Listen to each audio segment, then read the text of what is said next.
Let's first of all just take a minute to celebrate the fact that Seth Jarvis is sticking around. They've gotten it figured out. They didn't have to bridge deal. There's nothing, short-term about it. It is an 8-year, $63.2 million deal that averages out to about $7.9 million.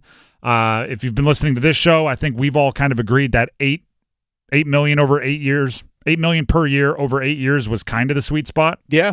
7.9, I'll take it. Sure. It is just worth saying Seth Jarvis is a player that does things the right way, at least on the ice, right? As far as what we see on game day, gives his body up, plays Rod Brind'amour style both sides of the ice. He can score, and he's 22 years old, so you only expect him to get better. And this is well-earned, well-deserved, and it makes sense. It's a win-win for the team and the player.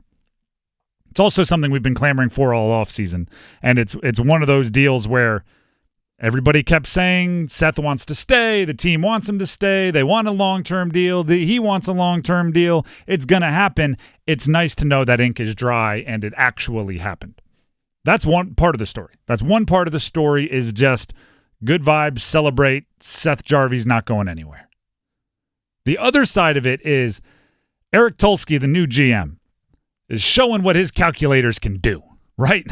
This guy has 27 patents. He's created his own algorithms. The guy comes to hockey with a pretty extensive, pretty impressive intellectual resume. Seth Jarvis is, to put it in terms that I think I would understand, that maybe Eric Tulsky would use fancier words for.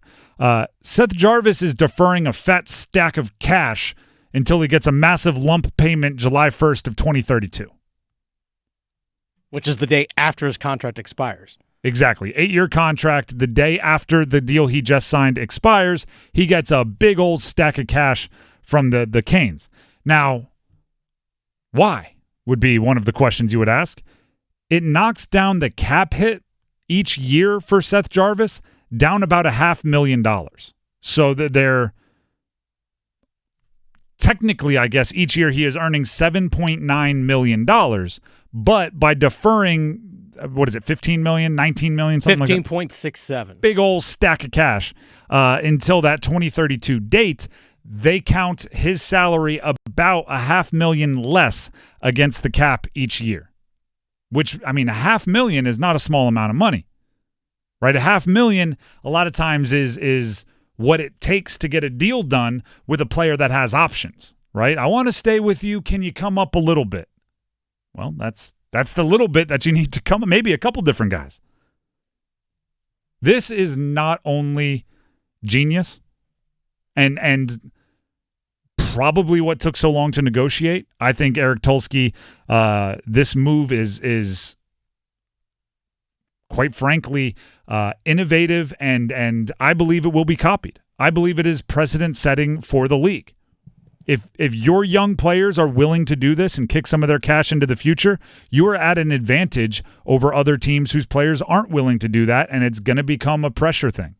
I know Bob McKenzie, who's a longtime NHL beat writer, covers like the league as a whole, works for TSN up in Canada, actually gave a prediction. He said, don't be surprised if we start to see this actually happen a little bit more. Thought. But he said that at the beginning of free agency. A lot of people don't realize that there are actually some players who have done it. For example, Jacob Slavin actually has some deferred money in his contract that lowered his cap hit also slightly, not that significant, but still did it though.